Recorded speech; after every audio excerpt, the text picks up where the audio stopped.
Et c'est parti.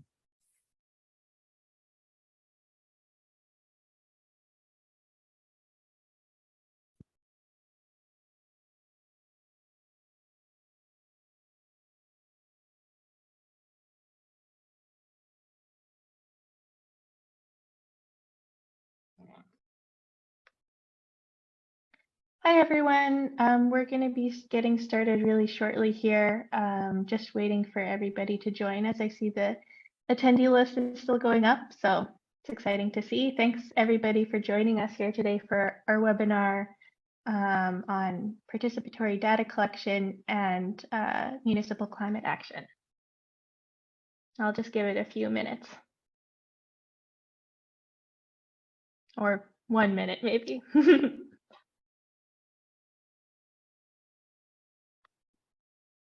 Merci, bienvenue à tout le monde qui nous rejoint aujourd'hui. On va donner quelques minutes, ou peut-être 1 minute encore avant de commencer officiellement notre webinaire de lancement du classement 2022 de la Ligue nationale du climat. Merci de patienter.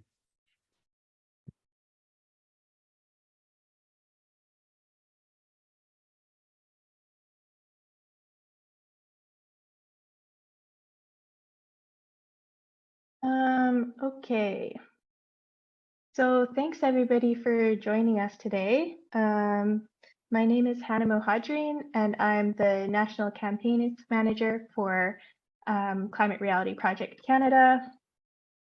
I think we're going to get started here today. Hopefully everyone can hear me. It's always a bit weird in the webinar format where you just feel like you're speaking into the abyss a little bit. But I see we have quite a few people online in the participants list, so that's exciting to see.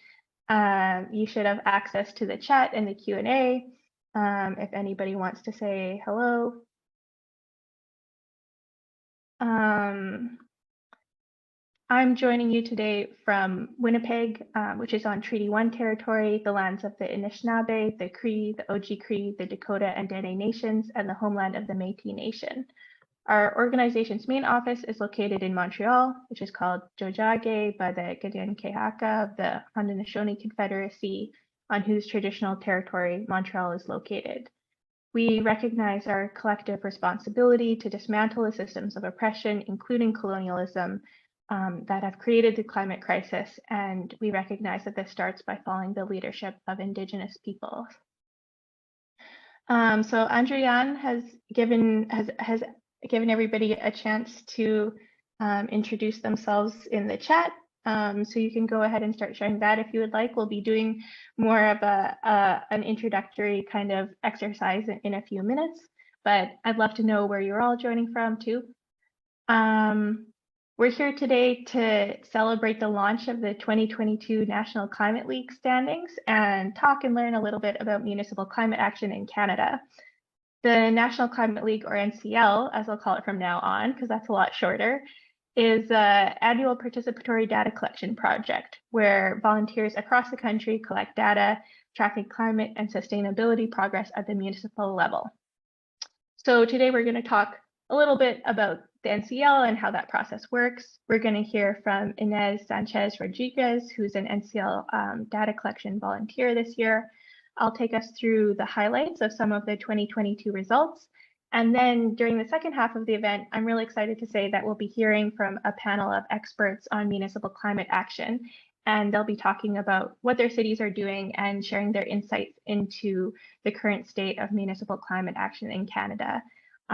So joining us on the panel, we have Christine Boyle, who's a councillor at the City of Vancouver, Katrina Cattrall, a climate action officer at the City of Charlottetown, and Maud Marquis-Bissonnette, who's a former Gatineau councillor and current professor of municipal management at École nationale d'administration publique. Before we go further, I'm going to hand things over to my colleague, Adam, who's going to go over a few housekeeping things with you all. So Adam, over to you. Thanks so much, Hannah. Welcome to everybody. Bienvenue à tous et à toutes qui sommes en ligne avec nous aujourd'hui. Quelques petites notes. Genre, il s'agit bel et bien d'un événement bilingue. Une bonne part de la présentation, surtout en début du webinaire, se déroulera en anglais. Comme vous avez peut-être constaté, en bas de votre écran, dans le logiciel Zoom, il y a disponible un service d'interprétation. Donc, si vous préférez écouter tout le webinaire en français, sélectionnez tout simplement le canal français. So today's event is a bilingual one. Most of the presentation, especially at the beginning of the webinar, will be in English. But in particular, during the panel discussion, there'll be exchanges in both languages. So if you prefer to listen to the entire event in English, we'd invite you to use the interpretation button at the bottom of your Zoom screen. It's indicated by a little globe, and select the English channel. And that way, whenever someone speaks in French, you'll hear the English interpretation. Et inversement, si vous souhaitez écouter en français lorsque quelqu'un parle en anglais, voilà. Throughout the event today, if you'd like to, we invite you to ask questions and to use the chat in the Q&A section. We'll keep those in mind for the end of the presentation. There will be a dedicated Q&A section. So we're looking forward to that. So without further ado, I'm going to hand things over to Andréane Parent. C'est avec grand plaisir que je passe la parole à Andréane Parent, directrice générale de Réalité Climatique Canada. Merci. Merci beaucoup, Adam. Thank you, everybody. Now it's a good time to switch to the English interpretation if ever you want to listen in English, as I'll be speaking in French. Je m'appelle Andréane et je vous rejoins aujourd'hui de Joe Daguet, communément connu sous le nom de Montréal, un territoire qui a longtemps servi et qui continue de servir de lieu de rencontre et d'échange entre les peuples autochtones, notamment les nations Haudenosaunee et Anishinaabeg, qui en sont les gardiennes traditionnelles. Je profite donc de ce moment pour les remercier de leur hospitalité qui me permet de me joindre à vous dans de bonnes conditions pour explorer ensemble les résultats de cette 5e édition de la Ligue nationale du climat. Le projet de la réalité climatique est une organisation internationale initialement fondée par l'ancien vice-président et prix Nobel Al Gore pour catalyser les solutions à la crise climatique en faisant de l'action urgente une nécessité à tous les niveaux de la société. Nous outillons des gens de tous les pans de la société à devenir des communicateurs et des communicatrices efficaces sur l'urgence de la crise climatique de manière à ce qu'elles portent ce message dans leur propre communauté d'influence. Un des moyens que nous privilégions pour y parvenir, c'est l'éducation, notamment la littératie des politiques publiques et des solutions à la crise climatique. Si nous voulons respecter notre juste part comme pays fortement émetteur et atteindre l'objectif climatique que le Canada s'est fixé pour 2050, à savoir des émissions net zéro, pour nous, ce futur net zéro signifie plus qu'une simple réduction de nos émissions. C'est aussi une amélioration significative en termes de justice, d'équité et de santé au sein de notre communauté. C'est justement ce que propose la Ligue nationale du climat en permettant à tous et à toutes de mesurer ce qui compte dans leur communauté. À une époque où les risques d'éco-blanchiment et de polarisation augmentent, avec cet outil, nous voulons en effet créer une culture de transparence et d'imputabilité, où les conseils municipaux sont responsabilisés par rapport à leurs engagements en matière de politique climatique et sociale, où les villes communiquent leurs performances, échecs, apprentissages et succès avec leurs résidents et résidentes. Les villes, quelle que soit leur échelle, sont de véritables laboratoires où se concentrent non seulement les populations, les émissions de gaz à effet de serre, mais aussi les injustices. Elles peuvent donc, et beaucoup le font déjà d'ailleurs, renverser ces tendances et devenir des laboratoires de solutions innovantes, inspirantes et ambitieuses pour améliorer la qualité de vie de tous et toutes et créer des communautés plus justes, plus saines. Ce sont justement ces récits de solutions et d'espoir que nous vous transmettons avec la Ligue nationale du climat, au nom de tous les bénévoles qui y ont contribué, pour démontrer très concrètement que c'est possible et que ces solutions sont déjà mises en œuvre un peu partout au Canada. En 5 ans, nous avons constaté une augmentation considérable du nombre de bénévoles et de municipalités impliquées et nous avons été en mesure de documenter où et comment nos villes progressent en matière de climat, de justice et d'équité. Nous sommes infiniment reconnaissants vis-à-vis de tous ces bénévoles qui contribuent à cet effort national de collecte et de diffusion des données. Aujourd'hui, on espère que vous repartirez de ce lancement non seulement avec des connaissances pratiques que vous pourrez appliquer dans vos activités de plaidoyer, dans vos propres communautés, mais aussi avec un nouveau souffle d'espoir, d'énergie et d'inspiration. Je passe maintenant la parole à ma collègue Anna, commissaire de la Ligue nationale du climat, que je remercie infiniment pour son travail extraordinaire de concertation et de mobilisation. Anna, the floor is yours. Thanks so much, Andriane, and thank you, Adam, for going over all the technical and housekeeping things there. Let's get started here, just bringing up my notes. So I noticed when people are sharing where they're joining from, the majority of us, myself included, said that we are based in a city, and that accords with some statistics that I looked up recently from StatsCan, which says that 3/4 of Canadians live in an urban center. So that means that for most of us, the immediate setting and daily interactions of our lives are very much shaped by local government. Not only that, but municipalities have jurisdiction over about 50% of greenhouse gas emissions. So as Andriane and I've already explained, a large part of what Climate Reality Project does is to support local climate advocacy. And this is really where this project, the National Climate League, came from. We thought, what would be a tool that would allow people to get a bit of a bird's eye view and be able to place their cities in context in terms of climate progress that they were making, as well as give them a tool for engaging with their city councils by creating a little bit of friendly competition. So as I said already, I'm in Winnipeg. So to be able to say to the Winnipeg City Council, Winnipeg does really great on urban agriculture. We can see we have more community gardens than most cities our size, but our public transit system really lags behind other cities like Ottawa and Edmonton that are comparable.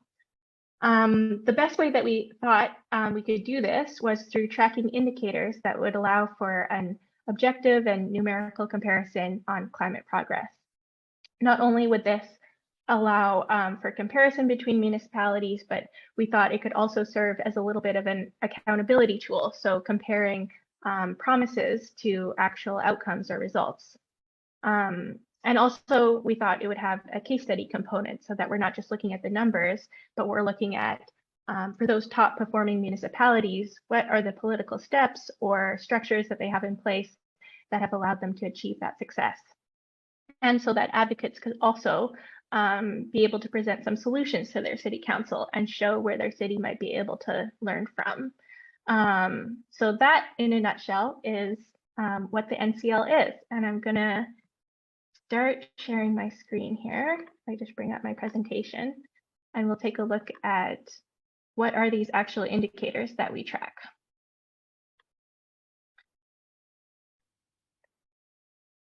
If you bear with me for 1 second.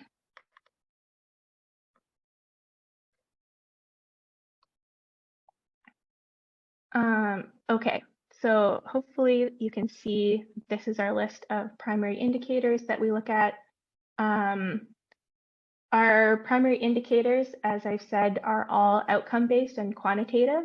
So they're meant to capture what is the municipality actually delivering on. Since this is just a brief overview and I don't want to take up too much time, I won't go into the specifics of how we're defining and measuring each of these.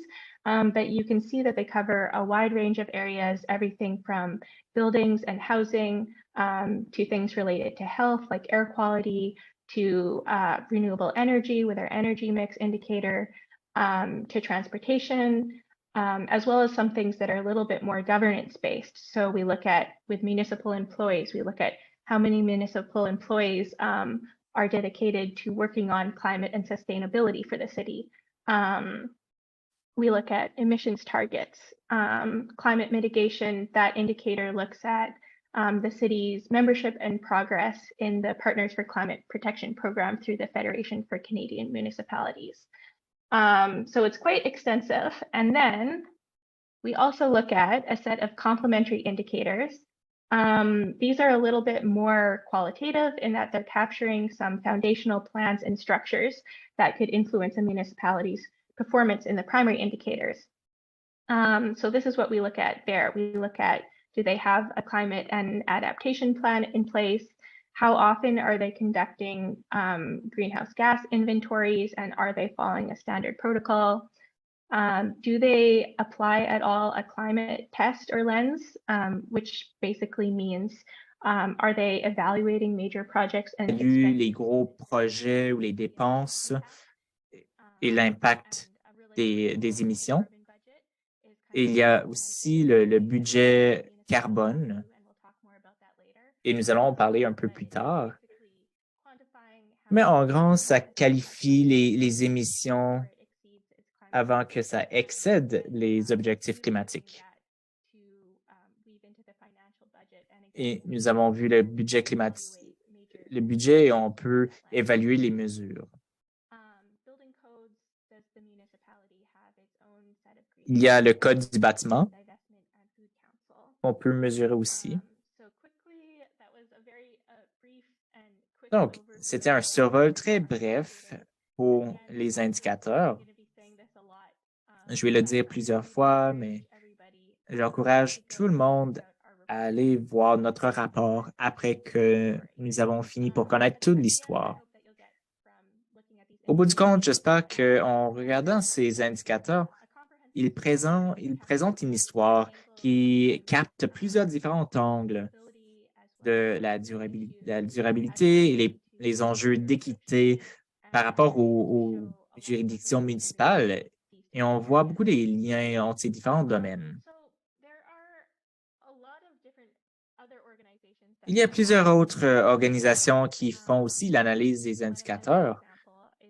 Il y a un, par exemple, c'est le projet global comme l'index des villes vertes. Mais nous faisons les choses un peu différemment et c'est assez emballant pour nous.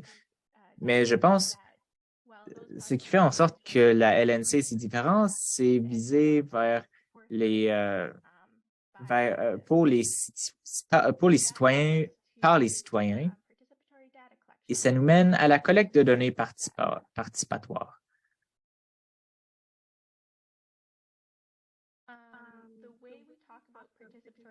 La façon dont on parle de cette collecte participative de données, on parle de la collecte de données, on mobilise des volontaires dans tout le pays pour la cueillette de données dans les données ouvertes, des rapports municipaux et des données du personnel municipal. Normalement, ça dépend de l'indicateur. Il y a des volontaires qui aident avec la cueillette de données et ils contribuent aussi aux indicateurs pour chaque ville. Cette approche participative veut dire que la LNC est très impliquée dans la collecte de données et les résultats. Et c'est un outil de mobilisation. Ça donne une chance des gens de s'engager avec l'équipe de durabilité et les conseillers dans leur ville. Comme vous pouvez voir, nous avons eu 76 volontaires, 76 bénévoles. Et ensemble, on peut faire une collecte de données pour 57 municipalités. Toutes ces données sont incluses, sont compilées dans notre base de données virtuelle et tout le public en a accès. Donc, c'est la réponse et nous allons partager un lien, pas tout de suite, mais à la fin. Donc, là, vous allez voir toutes les données dans les 5 dernières années que nous avons fait à la Ligue nationale sur le climat. Et c'est ouvert au public. Donc, c'est assez impressionnant pour cette initiative et un grand merci à tous les bénévoles qui sont sur l'appel aujourd'hui dans la liste des participants. Donc, c'est très excitant de vous voir ici et sans vous, ça ne serait pas possible. Donc, merci. Mais pour parler plus de l'histoire des bénévoles, je veux présenter Inès. Inès a participé en tant que volontaire dans la collecte de données. Elle est une étudiante au doctorat à Saskatchewan qui étudie la modélisation hydrologique et elle est une bénévole avec la réalité climatique Canada. Il peut vous en parler, comment ça a été de participer à la LNC cette année. Donc, Inès, à vous. Bonjour, Hannah. Bonjour tout le monde. C'est un honneur de présenter de la part des bénévoles. Mon nom est Inès Sanchez-Rodriguez. Donc, je suis sur le territoire 36, numéro 6. Donc, je veux présenter mes respects aux ancêtres des Premières Nations et des Métis. Je commencerai par me présenter, puis et ensuite, je me concentrerai sur mon expérience. Je suis venu ici pour mes études. J'ai une formation en ressources hydrologiques. Et dans mon pays d'origine, j'ai eu le privilège de travailler en tant que consultante et employée du gouvernement sur des stratégies de conservation des ressources naturelles. Les changements climatiques étaient l'un des nombreux risques pour des écosystèmes stratégiques. Je me considère comme une immigrante et je me considère toujours comme une nouvelle arrivante. La vie, l'amour et la pandémie de COVID-19 ont changé ma perspective et j'ai décidé de rester dans ce beau pays après avoir terminé mes études. Malheureusement, comme plusieurs autres personnes qui ont quitté pour venir s'installer ici, j'ai cru que Canada disposait d'un système résistant pour lutter contre le changement climatique. Par contre, le Canada est vulnérable à plusieurs égards au changement climatique et est également responsable d'importantes émissions mondiales. Une grande partie de nos émissions proviennent au niveau local et de la façon dont nous vivons, travaillons et nous déplaçons dans nos villes. Donc, j'ai décidé de passer à l'action. J'ai été attiré par le climat available online data and understand the climate change panorama in the cities across the country. I volunteer in the stages of data collection, analysis, writing, and also preparing the summary for the city of Saskatoon. Well, let me share that the experience was easy, as the organizer team did an excellent job gathering the web links and creating a methodology for the data collection, including some sessions online for getting together and solving doubts. I will say that I was impressed on how several people were interested in being part of the process and how public employees were willing to report their available data. In particular, I collaborated with Matthew Rager. If Matthew is here, hi. He's the environmental coordinator at the city of Saskatoon, who did an excellent job providing a large part of the information required for the city. This experience have taught me several lessons. I will share the two most important ones. The first one is that activism is possible in so many different ways. I'm originally from Colombia, South America, where the political context make activism insecure. That was a belief barrier that I overcame in the last year. Now I'm confident in expressing my voice and supporting the fight against climate change. The second learning is that everyone can support this cause. Fighting against climate change requires that all society be involved. I realized that you don't need sophisticated knowledge and that you can learn a lot by working with other people. I'm also the regional organizer for the Climate Reality Project and member of the Saskatoon Climate Hub, a volunteer organization that brings people together to advocate for climate action to the City Council. We're looking forward to using the information from the NCL as an advocacy tool, showing to the councillors where Saskatoon did well and where we can improve. Today, I feel proud of my decision to be part of the Climate Reality. I have worked with the National Climate League, and of course, I plan to work on the next edition. My invitation to everyone is to be part of this initiative. You can grow professionally and personally while you are fostering the climate change conversation. So your voice is important. Thank you, and see you in the next edition.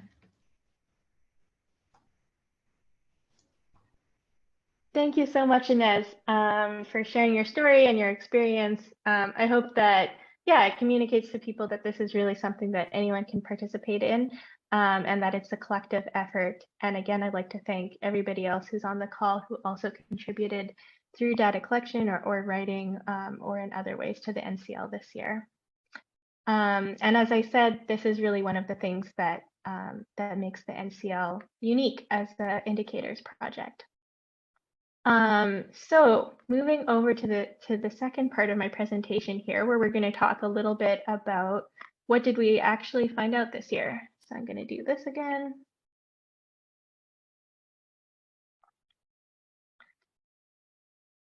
I'm going to give you guys, again, a very, very brief taste of some of the most interesting findings from this year. And to find out the rest, again, you'll just have to read the report. But this is a summary of all the cities and towns that came out on top in each of our primary indicators. So maybe you see your city there, maybe you don't. You'll see that larger and medium cities did well. But there are some smaller cities that did well as well. For example, Osoyoos that I'll be talking about in a moment, and Charlottetown, where we'll be hearing more about Charlottetown on the panel later. You can also see that there's a little bit of a provincial trend here with BC cities, unsurprisingly, performing pretty well in general. I'm going to zoom in. Unfortunately, we don't have time. I wish we did to get into the stories behind each of these indicators, but I'm going to zoom in on one, which is Osoyoos, which is kind of exciting since Osoyoos is a small town. I think it has, if I'm remembering off the top of my head, around 5,000 people, a small town in BC, but it came out on top this year with the highest number of charging stations per capita for our charging station indicator. So you can see, you can kind of see the data visual there. It's maybe a little bit hard to read, but you see Osoyoos among the smaller cities there. Most of our indicators, I'll mention for the primary indicators, we try and organize most of the results based on city size, so that we're not comparing small cities to medium to larger, or we're kind of comparing like versus like.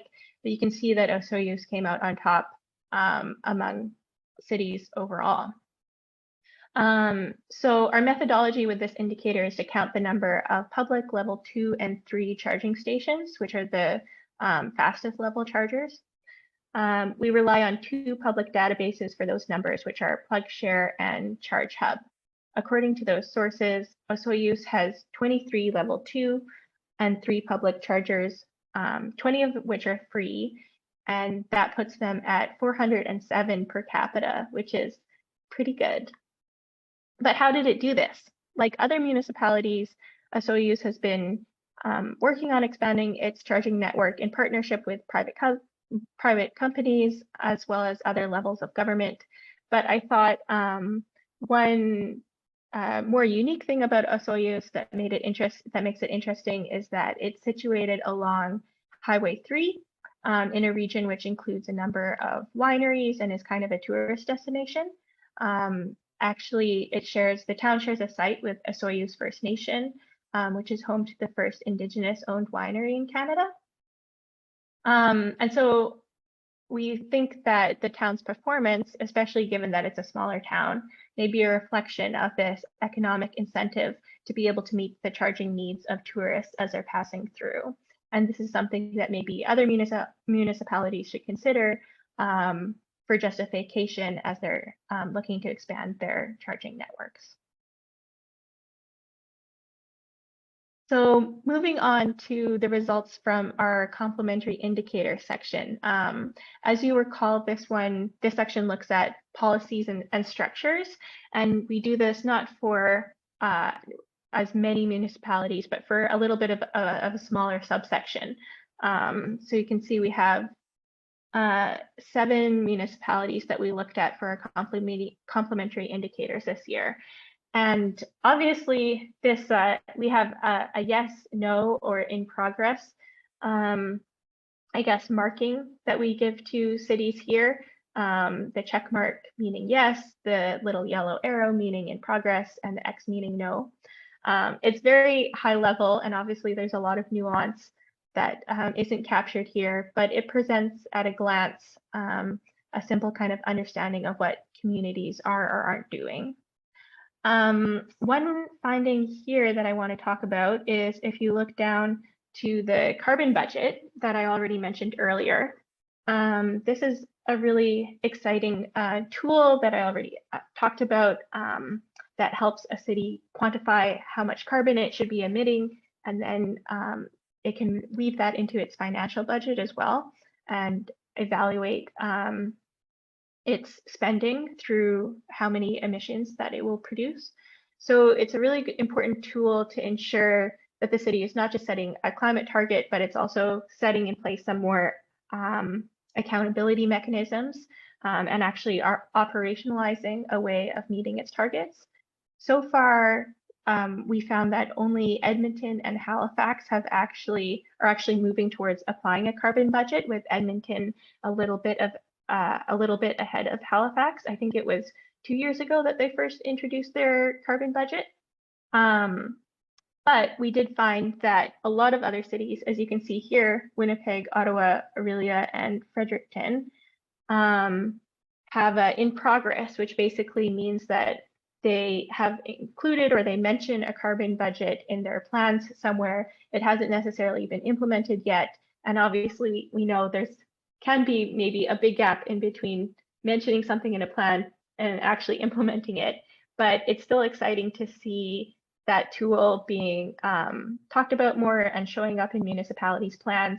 And hopefully with subsequent years of the NCL, we'll be able to track how municipalities move from having that in their plans towards actual implementation.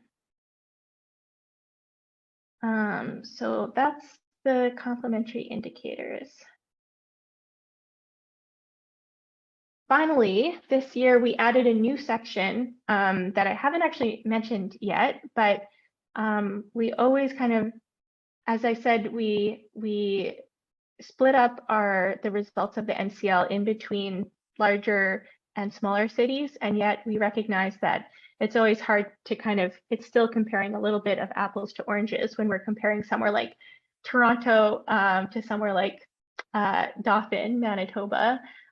So in order to ensure that smaller and rural communities were being fairly represented in the NCL, this year we added this small and rural highlights section where we collected case studies from 5 communities that are implementing some kind of exciting climate and sustainability solution.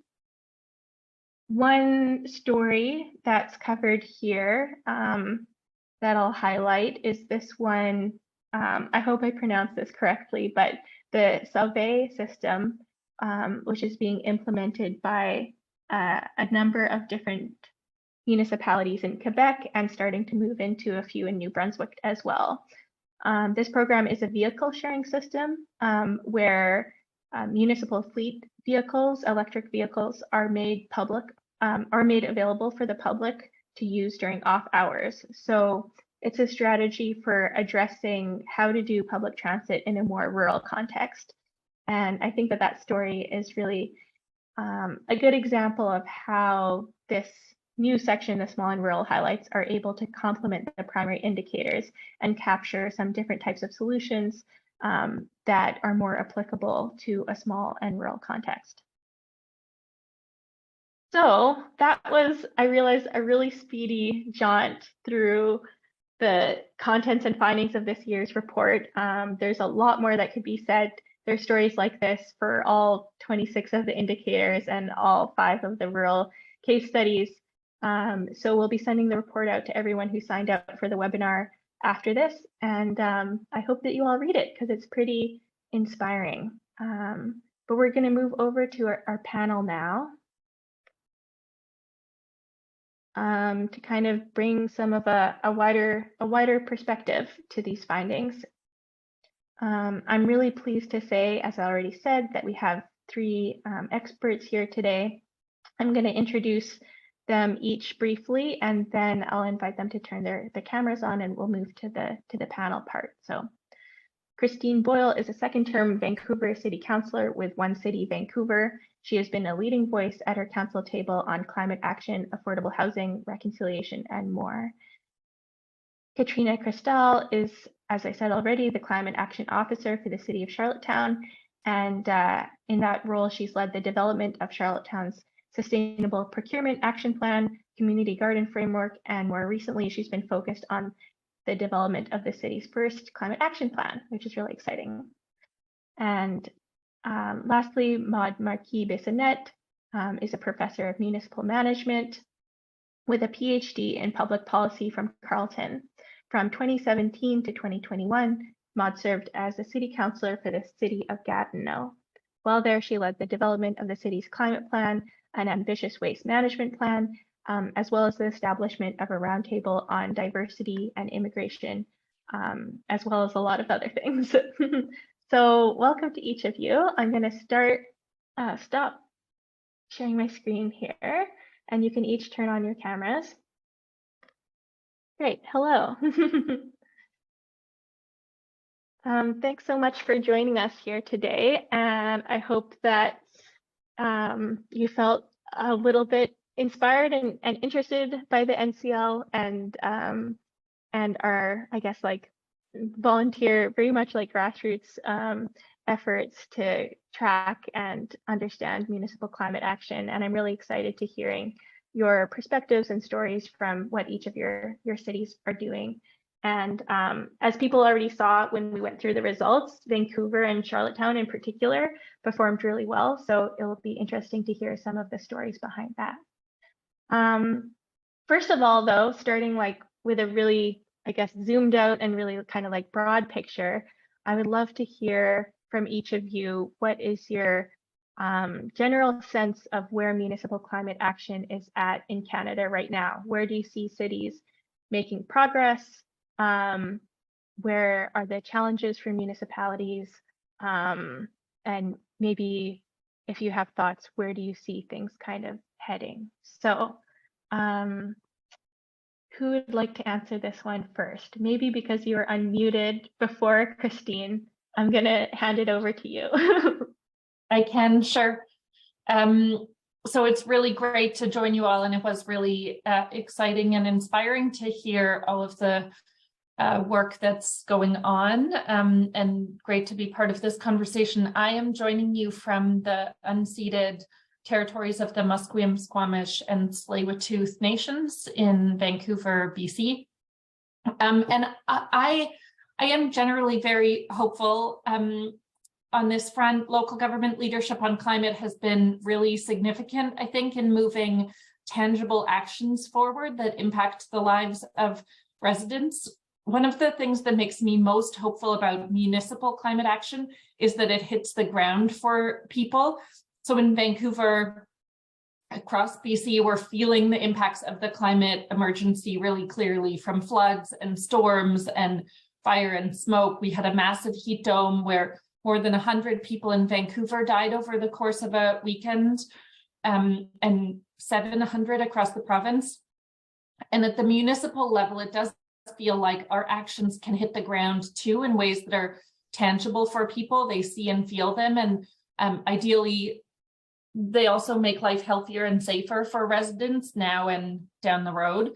One of the things I often start by saying, because it's not common knowledge even in Vancouver, is that the largest sources of carbon pollution in Vancouver come from 55% come from burning fossil gas to heat, cool, and provide hot water in our buildings.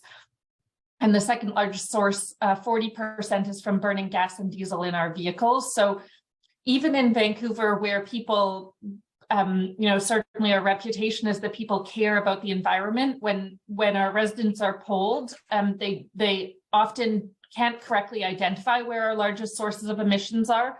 And so our climate emergency action plan that came out of a motion I brought forward in 2018 really focuses on these largest sources of emissions, on buildings and on transportation. I will just say lastly, the challenge in Vancouver, climate hasn't been a priority in polls lately, which is totally bananas, because people are feeling the impacts. And we had a municipal elections across BC in the fall. And the outcome in Vancouver was certainly a majority government for whom climate and climate justice are much less of a priority. So I have been thinking and talking a lot with climate leaders around here about the value of connecting climate issues to health, to safety, to specific impacted populations, the impacts on seniors in the heat dome, for example. And there are a lot of other local governments that had better outcomes in the municipal election related to climate who are continuing to move work forward. So I'm still hopeful about that.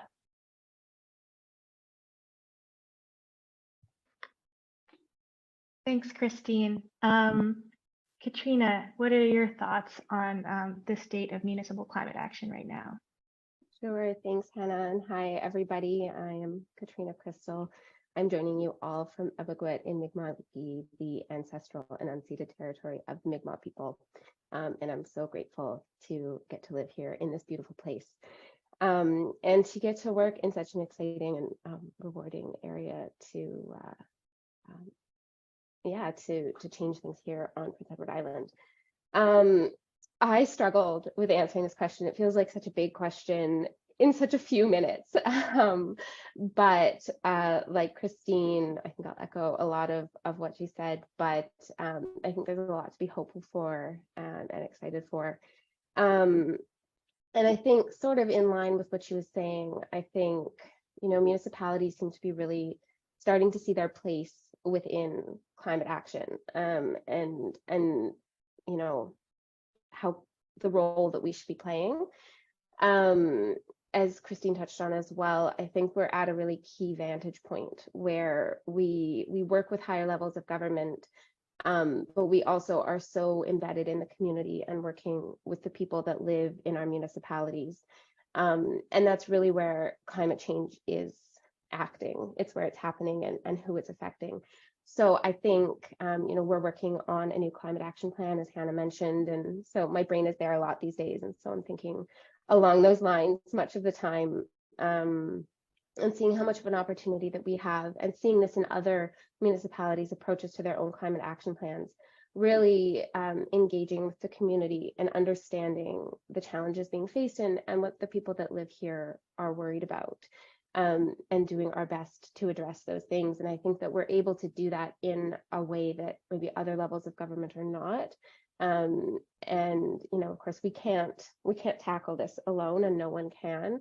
But I think that working together, it's an area that municipalities are able to facilitate and promote in a different way. And I'm seeing others take that approach.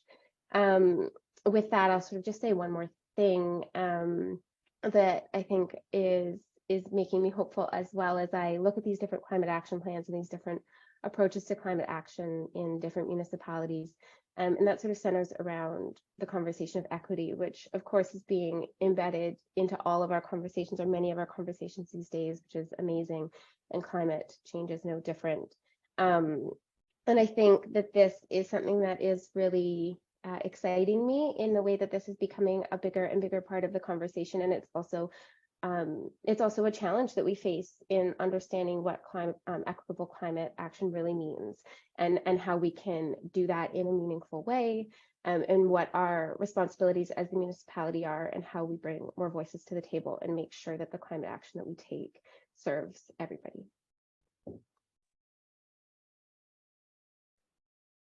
Thanks, Katrina. Maud, over to you. And before we do so, just a reminder that if you're an Anglophone like me, please switch over to the English interpretation channel as Maud's speaking. So Maud, what are your thoughts on where municipal climate action is today, and maybe how that relates to Gatineau? Oui, merci. D'abord, merci de l'invitation. Puis, je suis très heureuse de me joindre à vous. Je pense que des initiatives comme celle-ci sont importantes dans la lutte puis l'adaptation au changement climatique. Merci d'avoir pensé à moi. Ce que j'observe à travers notamment le document que j'ai eu le temps de consulter ce matin, mais à travers mon travail, il y a énormément de politiques publiques concrètes à l'échelle des villes pour lutter contre les changements climatiques. On voit qu'il y a un réel dynamisme à l'échelle municipale. puis notamment parce que les villes sont au front quand il y a des crises climatiques. Nous autres, à Gatineau, on l'a bien vécu, des inondations en 2017, en 2019, des inondations centenaires qui ont inondé des centaines de maisons, une tornade en 2018, un derecho l'an passé, et là, on vient de traverser une crise du verglas, puis on sait que les changements climatiques nous amènent des crises de plus en plus fréquentes, et ces crises-là, elles sont gérées par les gouvernements de proximité. Donc, les villes sont définitivement au front lorsqu'il y a des crises climatiques. Puis ce qu'on observe, c'est des réseaux de villes qui se forment, notamment le réseau C40, dont font partie les villes de Vancouver, Toronto, Montréal, les grandes villes canadiennes. C'est des grandes villes qui se sont jointes, qui partagent des bonnes pratiques, qui créent une saine compétition, en quelque sorte, ou un environnement dans lequel elles sont appelées à se dépasser dans leur action face au climat. Et ces réseaux-là sont importants, comme celui-ci d'ailleurs, qui est important pour rappeler l'importance, partager les bonnes pratiques, puis miser aussi sur le rôle des citoyens dans la recherche de solutions pour le climat. Ce qu'on observe aussi, c'est oui, beaucoup de politiques publiques positives, des réseaux qui se forment, qui partagent les bonnes pratiques, mais encore une fois, et le rapport, je pense, le souligne très bien, il y a quand même une asymétrie entre les efforts qui sont faits à l'échelle des différentes municipalités. On voit des municipalités qui sont beaucoup plus actives, d'autres qui le sont moins. Et je pense que ça dépend notamment du pouvoir politique en place. Ça dépend aussi de l'appui des gouvernements provinciaux, vous le signez dans le rapport.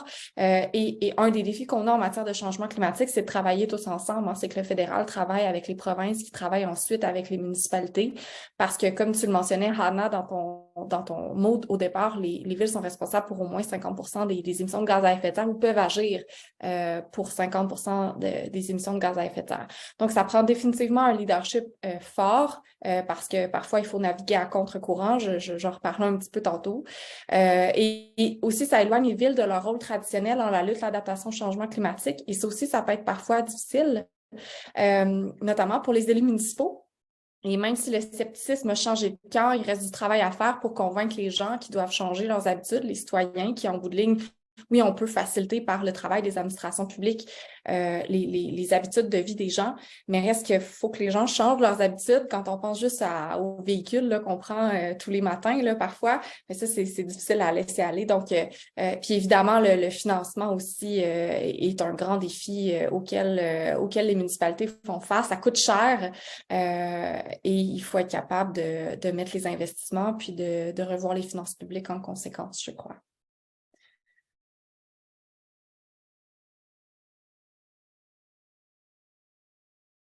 Thank you to each of you. Yeah, it's really interesting. And I'll just say I'm really glad that we have the three of you joining from like the West Coast and East Coast and more central.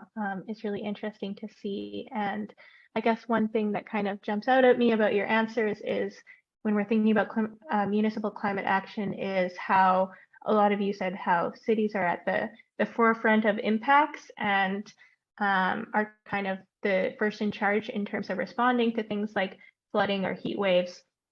But in many cases, they're being forced to do that without as many resources as other levels of government. And a lot is dependent not only on who is elected at the municipal level, but who's forming government at the provincial level as well.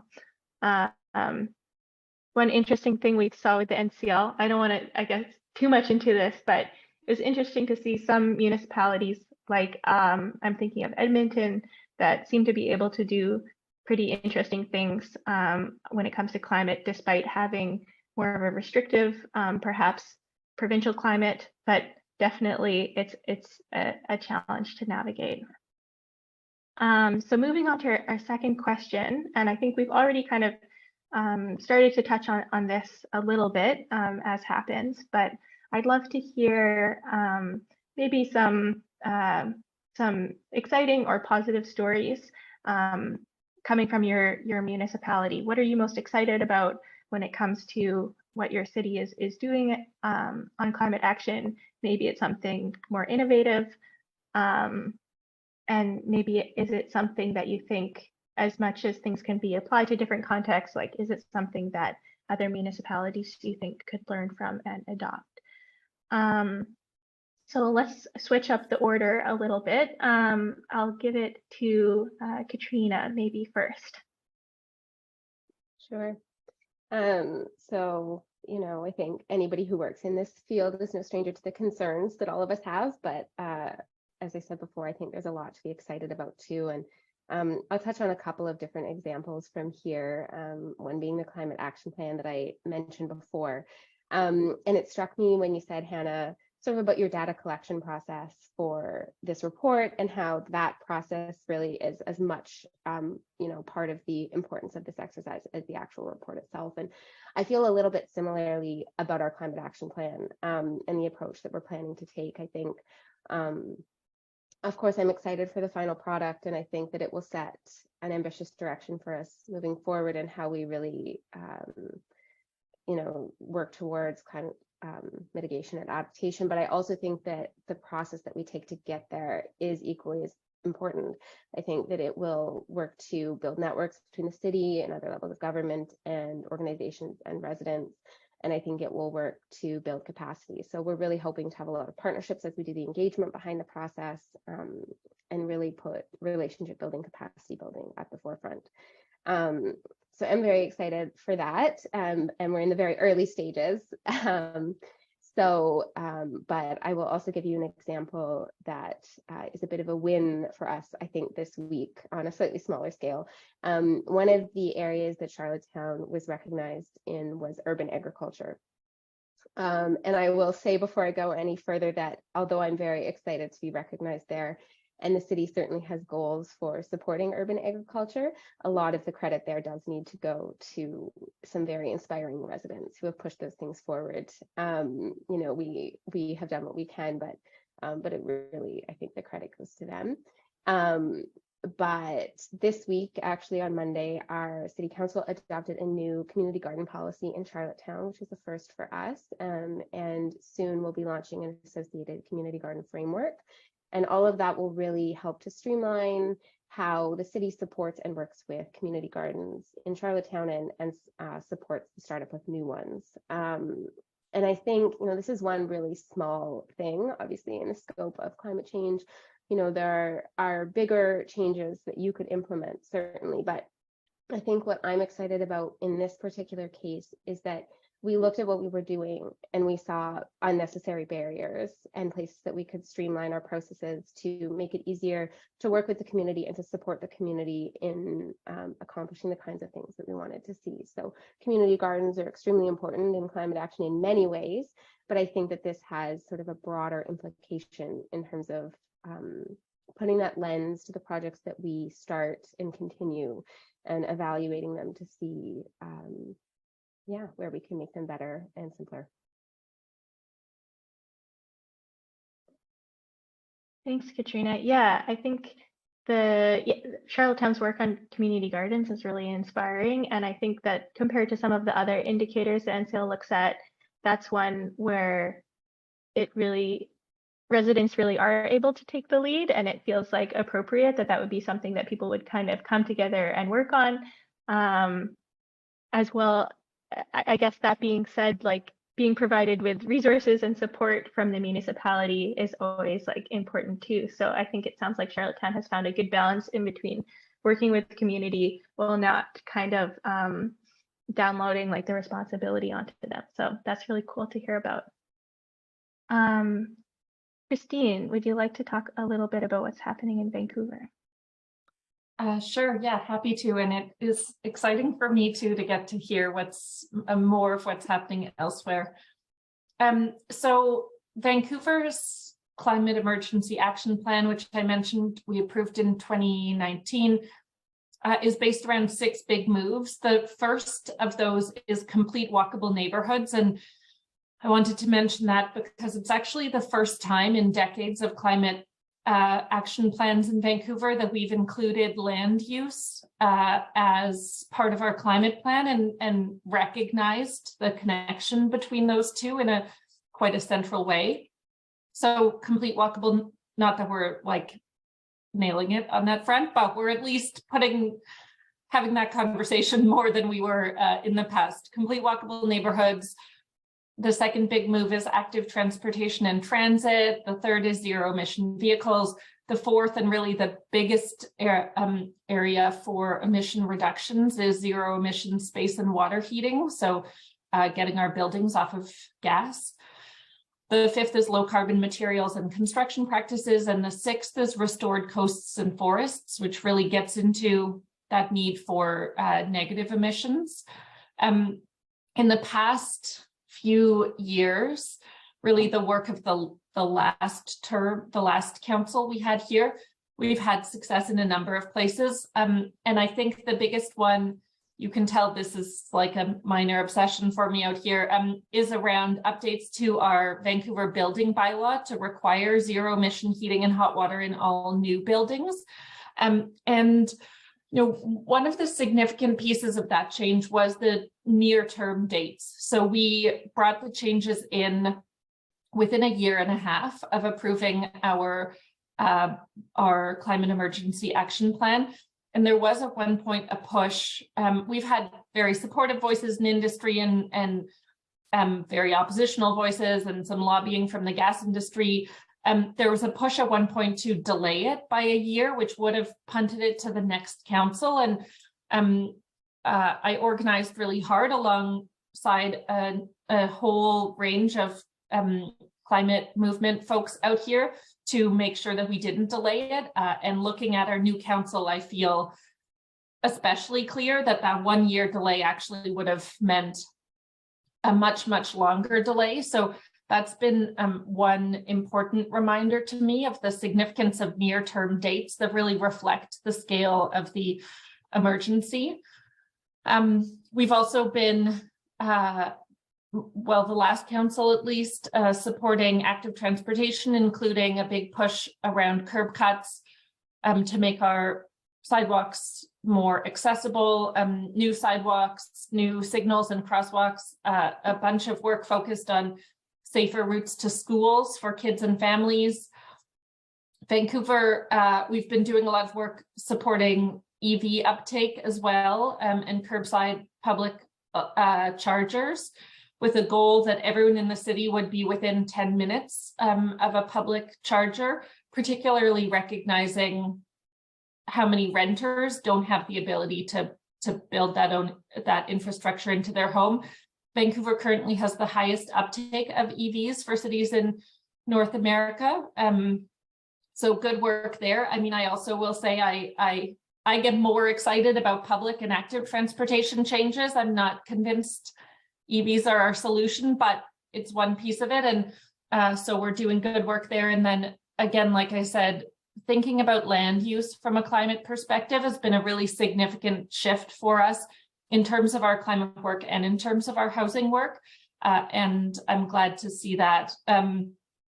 Like I said, so far our new council is slowing down a number of pieces of this work, but that building bylaw piece in particular, I'm seeing other local governments around BC where Vancouver was leading, other local governments are catching up, and that will make it harder for a council in Vancouver to roll back those changes if it's clear other local governments and hopefully the province as well get to that place too. So I am seeing other local governments learn from this. I know our city staff talk with staff in other local governments, and the model of our climate emergency action plan has been useful to a lot of other local governments who have kind of picked up and adapted it to suit their own needs. So really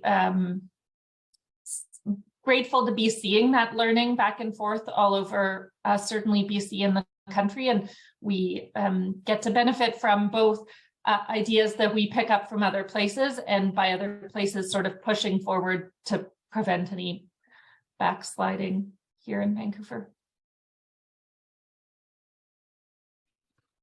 Thanks, Christine. Wow, lots of really interesting things there that I'm still trying to digest. I think that's really interesting what you're saying about how Vancouver has been expanding what's included in the climate plan. And I forget if I said this when I was talking about the NCL indicators, but I think that's one thing that's kind of cool about the NCL is that it doesn't necessarily, the indicators include things that are typically would be included in a municipal climate plan around energy, but they also include a lot of other things as well. And so, of course, I think it's hard to draw a line or a circle, I guess, around what counts as climate action and what doesn't, obviously, because everything is interconnected. So yeah, that's interesting. Okay, Maud, can you tell us a little bit about what's happening in Gatineau? Oui, absolument. Puis je voulais dire aussi, tu sais, quand on voit, j'écoutais Christine, bon, c'est intéressant de voir qu'est-ce qui se passe dans d'autres municipalités. Des fois, on a l'impression que notre perspective, c'est loin de poser ce type d'action-là. Mais quand on voit que ça se fait ailleurs, on se dit que ça peut se faire ici aussi. Puis c'est là la beauté des réseaux, c'est que ça nous permet de tous avancer puis partager nos bons coups. Gatineau, son bon coup, ben, il y en a quelques-uns, mais entre autres, Gatineau est aujourd'hui la ville au Québec avec le meilleur bilan en matière de production de déchets. C'est pas très sexy parler de déchets. Pourtant, c'est un des émetteurs importants de gaz à effet de serre dans l'ensemble des municipalités au Québec. Ce qu'on a fait essentiellement en 2018, c'est qu'on a rendu le compost obligatoire. Donc, le compost était déjà disponible pour l'ensemble des ménages, des maisons, donc pas dans les multilogements. On l'a rendu disponible dans les multilogements, puis on a rendu obligatoire le fait de faire du compost. Et pour ce rendre-là, on a limité la capacité des gens de jeter. Donc les déchets ultimes. Donc, on a permis une certaine quantité par ménage. Puis après ça, il y avait un tarif pour l'excédentaire. Ce qui a fait en sorte d'induire chez les gens le réflexe de se poser la question, mais est-ce que ça va au compost ou est-ce que ça va au recyclage ou est-ce que ça va aux poubelles? Et donc, de cette façon-là, on a réussi à limiter beaucoup la quantité de déchets. Il y a eu aussi là, des limites sur les collectes d'encombrants, puis on a forcé le tri des encombrants, là, donc ces gros objets, par exemple un vieux divan ou un vieux frigo qu'on va mettre au chemin pour le faire collecter. Donc, on s'est assuré que les gens avaient des outils, mais triaient ces encombrants-là. Et donc, les résultats en 2021, je n'ai pas les données de 2022, mais pour celles de 2021, c'était que le tonnage des ordures ménagères avait baissé de 18% par rapport à 2013 dans l'espace de quelques années. Puis, si c'était pas de la pandémie, on estime que la baisse aurait pu être d'environ 28%. On sait avec la pandémie, on s'est tous mis à faire le ménage, à vivre plus à la maison puis à trier. On a augmenté la collecte des matières compostables de 50% aussi en quelques années. Et en 5 ans, Gatineau est devenue la grande ville du Québec qui jette le moins de déchets. Donc, en 2021, c'était 287 kilos de déchets ultimes par habitant. Il ne se retrouve pas dans votre rapport. Je sais pas pourquoi. Mais en fait, donc Gatineau se retrouverait là, la 3e position au Canada seulement selon votre palmarès, après Guelph puis Calgary. Donc, ça a été, je vous dirais, toute une épopée. J'étais la conseillère qui menait le dossier à l'époque. Ça n'a pas été simple. Il y a eu beaucoup de rétroactions négatives de la part des citoyens. On avait eu à ce moment-là des déchets qui étaient déposés un peu partout dans la ville, là, des citoyens qui, voulant pas se conformer ou sachant pas trop quoi faire avec les déchets, ont décidé de juste jeter leurs déchets un peu partout. Ça a réduit avec le temps. Et de notre côté, du côté de la ville, il a fallu réévaluer les mesures. On a rajouté un peu de collecte d'encombrants, mais surtout, ce que ça nous a forcé à faire, ça a été de changer nos façons de communiquer. Parce qu'avant, puis ça, je pense que les changements climatiques amènent les villes à penser autrement leur communication avec les citoyens, mais au lieu juste de dire, ben dorénavant, la collecte des matières des déchets, ça va se faire telle journée, puis voici dans quel bac vous mettez vos déchets, le compost, recyclage, déchets ultimes, il a fallu faire la pédagogie des changements climatiques, puis expliquer que c'était pas pour réduire le niveau de service, pour faire des économies, c'était vraiment pour réduire notre empreinte climatique. Donc, on a fait la pédagogie de un cœur de pomme au compost versus à la poubelle, c'est quoi l'impact climatique, l'émission de méthane versus une empreinte écologique qui est pratiquement nulle ou qui est même négative, qui permet d'absorber le CO2. Et donc, on a dû revenir en arrière, faire la pédagogie, expliquer ça, mais aujourd'hui, le bilan de Gatineau est assez reluisant en matière de gestion des déchets. Et je pense que ça peut peut-être inspirer d'autres villes au Canada, là.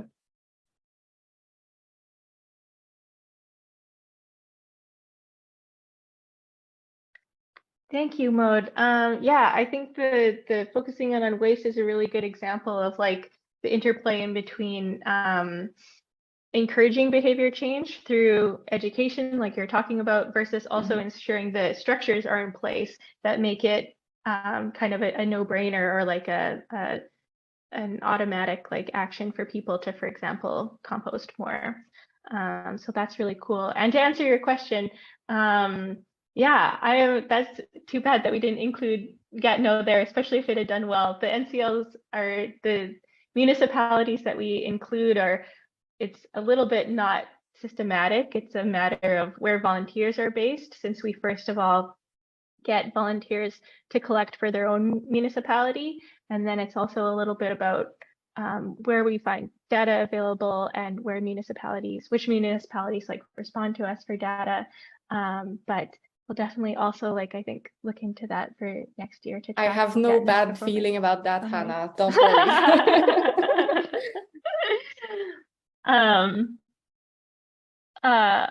Well, moving on to then our third question. Oh, and this one is a little bit of maybe a slightly more technical question. I thought that folks might be interested in this. But I'm curious if one of you wants to talk a little bit about just what is the process of how climate action, decision making, kind of gets done, all the way from the initial proposals to implementation. I think that this could be interesting, especially when we're thinking about advocacy and how residents can kind of intervene in that process, or maybe participate is a better word. But yeah, can you talk a little bit about that and how it relates to the themes of the NCL around citizen engagement, as I mentioned, as well as maybe a little bit about data tracking? And I know you just spoke a lot, Maud, but since we haven't started with you yet, I'm wondering if maybe you're good to go first on this one. Absolument. En fait, les citoyens sont absolument cruciaux dans la lutte puis l'adaptation au changement climatique parce que eux autres vont devoir changer leurs habitudes, changer leur comportement. On doit tous faire ça comme citoyens.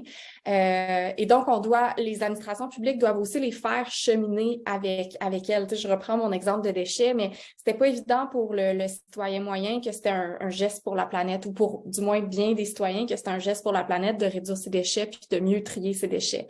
Donc, il a fallu leur expliquer, faire la pédagogie des changements climatiques et dorénavant, dans la lutte au changement climatique, il faut que les municipalités communiquent, consultent, fassent participer, puis à la limite, donnent une partie de la décision aux citoyens. Le scepticisme a changé de camp en matière de lutte au changement climatique. On dit ça parfois, mais on doit encore expliquer, faire la pédagogie.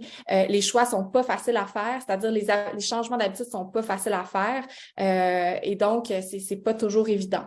Les citoyens peuvent faire leur part, mais les administrations publiques aussi doivent faire leur part. Et encore là, une fois de plus, c'est pas simple. Ça re-questionne des façons de faire au sein des administrations publiques, des choses qu'on prend parfois pour acquis. Une initiative que je trouve vraiment intéressante à cet égard-là, c'est celle de la Ville de Montréal avec le Bureau de la transition écologique. Aujourd'hui, il y a plusieurs bureaux de la transition écologique dans les municipalités au Québec, mais elles n'ont pas tous la même structure de gouvernance. Hein. Les bureaux de la transition écologique ne sont pas toujours aussi, je vais dire, puissants au sein des administrations publiques, ce qui fait en sorte qu'ils fonctionnent un peu de manière asymétrique, d'ailleurs, comme la lutte et l'adaptation se fait dans différentes municipalités. Mais pour prendre l'exemple de la Ville de Montréal, c'est un bureau qui a des ressources assez importantes, qui a aussi des expertises multiples et qui est assez élevé là, dans la hiérarchie de la Ville. Ce qui fait en sorte que quand les décisions se prennent dans chacun des services, par exemple le service des loisirs, le service d'urbanisme, le service de l'approvisionnement, bien, on re-questionne ces pratiques-là, on va réviser ces pratiques-là pour dire, OK, bien, est-ce qu'on aurait pu penser intégrer des pratiques qui font en sorte de réduire notre impact sur la planète? Et comme ils ont plusieurs expertises, bien, c'est par exemple des ingénieurs qui vont parler à des ingénieurs, donc des gens qui détiennent une expertise en matière d'environnement, mais qui parlent le même langage que d'autres experts à travers l'administration publique. Donc ça, je pense que c'est un bureau de la transition écologique, quand c'est bien fait, c'est se donner les moyens de réussir. Et c'est important de se donner les moyens pour arriver parce que ça peut donner des résultats vraiment intéressants.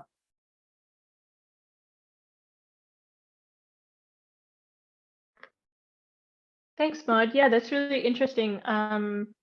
learning about Montreal's structure. And as I mentioned, like the number of municipal employees is one of the NCL indicators.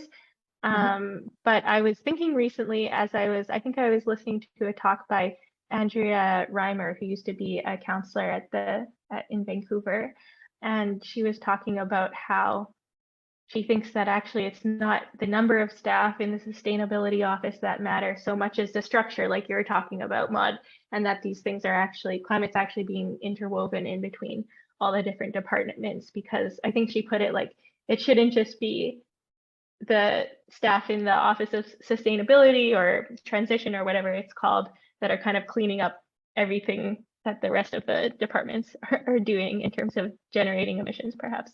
But yeah, that's very interesting.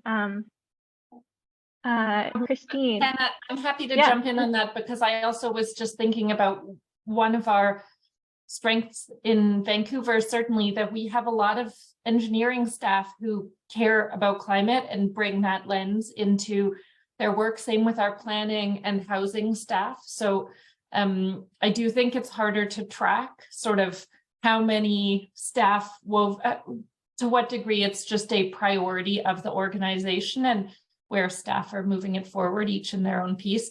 And related to that, I think one of the strengths I have seen, certainly saw in my first term on council, in moving climate action forward is a sort of triad, is triad the right word, of strong elected leadership pushing on it, strong community leaders and voices pushing, and strong staff leadership. And when we have all three of those pieces, it makes a big difference. The story that comes to my mind is when I brought forward our original climate emergency declaration motion. I worked closely with a group of youth advocates in Vancouver called the Sustainability Teams, and worked with them on bringing the motion forward. My sense, and Andrea Reimer in her terms on council had done a lot of climate work. We had great staff, and then we had an election, and my sense was they were sort of waiting to see where this new council would fall in terms of direction to them on climate, and so brought forward this motion to ramp up our climate action in alignment with the science and rooted in equity. And I was able to move that work forward in a motion and then reports back.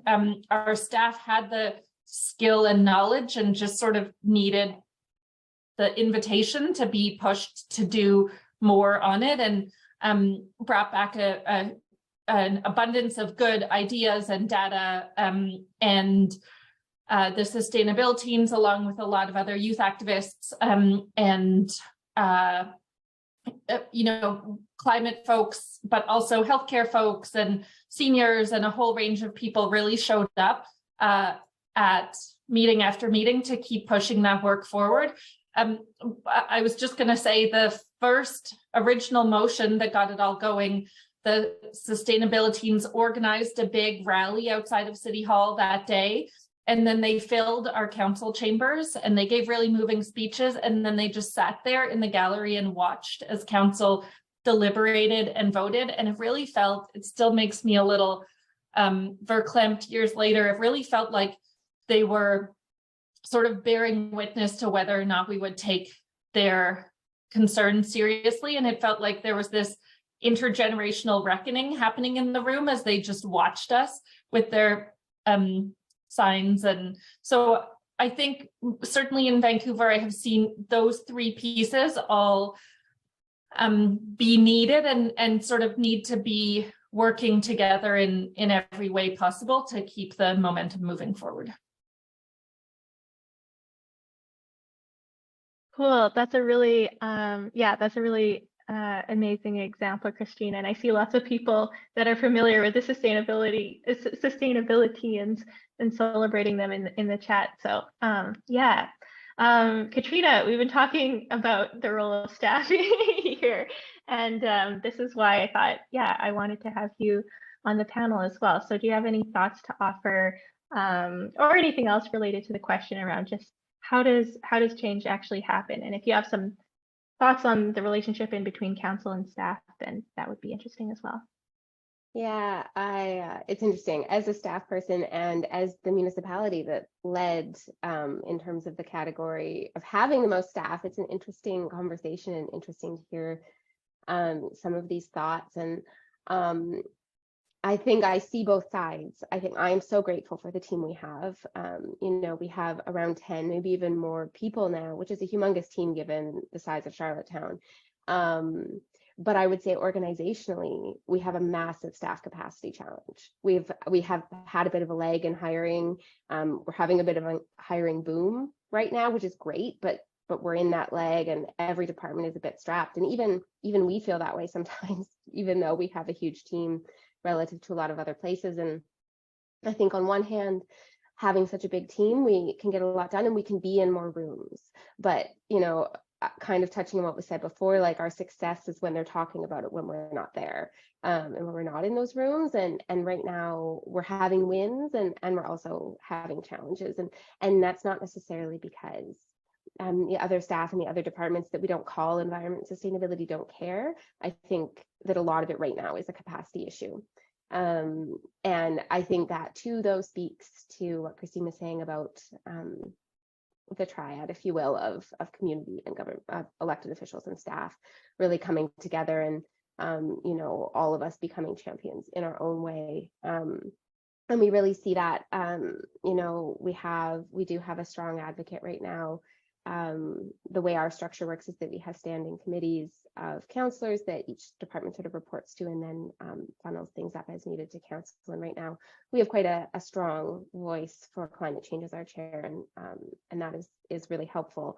And I think I'll kind of just highlight right now that operationally for us, I think a really key place is our budget cycle, which I think is top of mind right now because of where we are in the year, and we've just passed a new budget. But really in terms of staff engagement and that expertise that's been talked about, and the expertise and the passion that lies within the community as well, all of that sort of comes together, I think, around budget, because, you know, whatever gets passed in that budget is really what we can do for the year. I mean, of course, there's external funding sources and there's creativity where we can do things without a lot of money too. But the money and the funds are really important. And I think at budget time, you know, the city creates these avenues for staff to come forward with ideas and the community to come forward with ideas and really advocate to the councillors what we see as needing to be done.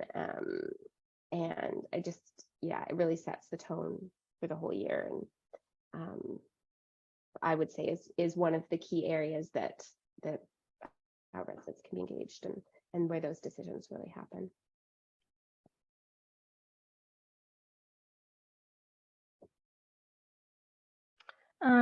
Thanks, Katrina. Yeah, that's a really, I think, tangible example and leads us well into our next question, where for people that are interested in getting involved more in local advocacy, that understanding the budget cycle and understanding that that's like a key time to participate and intervene is a really good, I think, and helpful tip.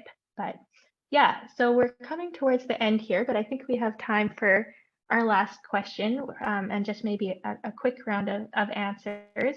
And then I see that there's been a couple of questions in the chat, so then we'll go to those right afterwards. But our last question, which again, I think has already kind of come out in our discussion so far, but I'm just wondering for each of you, for residents that are looking to get involved, and you've spoken about the importance, the important role that residents can play, also acknowledging that it can feel, you know, frustrating, and like as a resident, you don't maybe have as many of the knowledge or avenues for participating as much as you would like.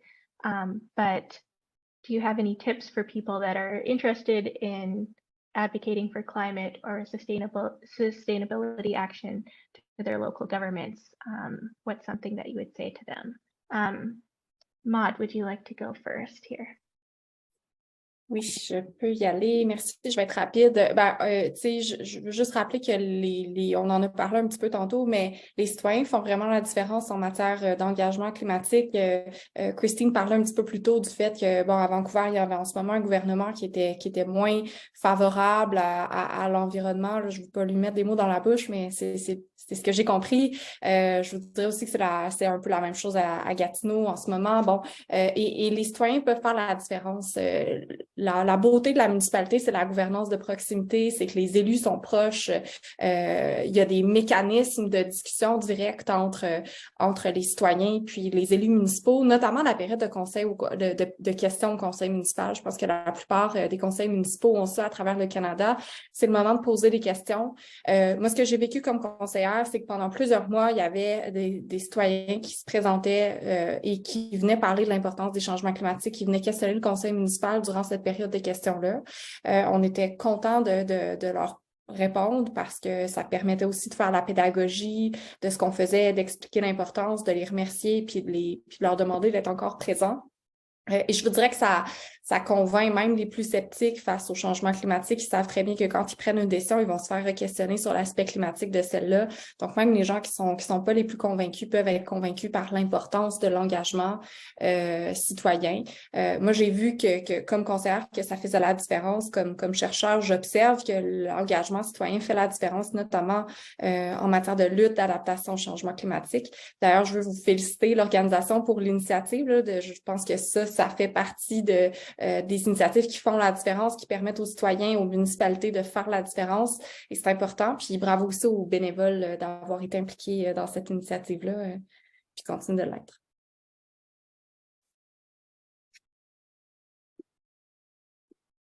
Thank you, Maud. Katrina, do you have any thoughts on this question? I do. And I think we've said a lot of kind of the answers for people here. You can reach out to your city councilor, you can reach out to staff, you can attend these engagement sessions and events, and you can participate in advisory boards. I think there's lots of options, but I think that it's also important to recognize the municipality's role here. I think that, as has been said, community engagement is so important and can really push these agendas forward. But even though these opportunities are there, and we sometimes think that we're making it easy, it doesn't mean that we always are. And I think that as much as I hope that residents feel a certain level of responsibility and power in pushing these things forward, I do also think it's to some degree the responsibility of municipalities to try and remove barriers to participation. I mean, life is a lot sometimes, it's overwhelming. We all have these competing priorities that pull for our time, and it can be a lot to expect that type of engagement from residents. And so I think something that we're trying to do, and something that I hope other municipalities are trying to do, is remove those barriers where we can, compensate for time if that's possible, things like childcare, transportation, accessibility, and really taking some of that ownership on ourselves for how we can help people be engaged. Thanks, Katrina. Christina. Yeah, I think that's such a good point, and similarly would echo what Maud said about the impact that advocacy at the local level can have. I have seen on the two councils I've been on so far, councillors will meet with residents who just email them and ask for a meeting. And when we have speakers show up, phone in or show up in person to speak to an item, councillors are listening to that.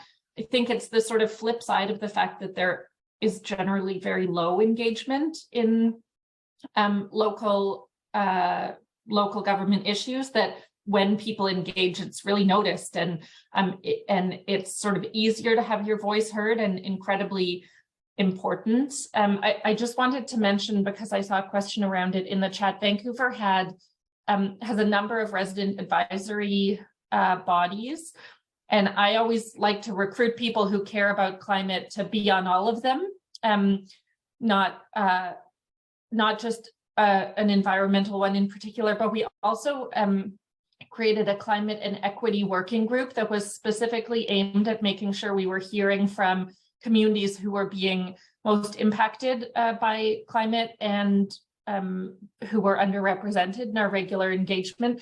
They put together a climate and climate justice charter that they brought to council, and unfortunately our new current council sort of dismissed it and stopped that work. But that was one really, I think, good and important example of how we can reduce barriers, compensate people for their time, and really making sure we're hearing from folks on climate justice who we might not otherwise be getting to hear from. And I think I just want to say, as another comment, I saw a question in the chat too about the need for provincial changes. It sort of resonated again when Katrina was saying how much work all of this is, that too is the kind of balance of wins at the local level, that they can be really meaningful, they can mean a lot to social movements, they can mean a lot for people's lives, but we aren't going to get the scale of change that we need at the local government level alone. So I do think the opportunity is using local actions as a kind of stepping stone and example to be pushing for more urgent and ambitious level at the action at the provincial and federal level. And we need that help as local governments too. We just don't have the, certainly in BC, we don't have the tools in our toolbox or the financial resources to be doing everything that needs to be done to align with the science. So we kind of, you know, it's such a cliche, but we all need to be working at all of these levels, and advocacy at the local level is super important, and tying that advocacy to the bigger calls that we need at the provincial and federal level, I think are where we can get closer to the scale and speed of change that we need.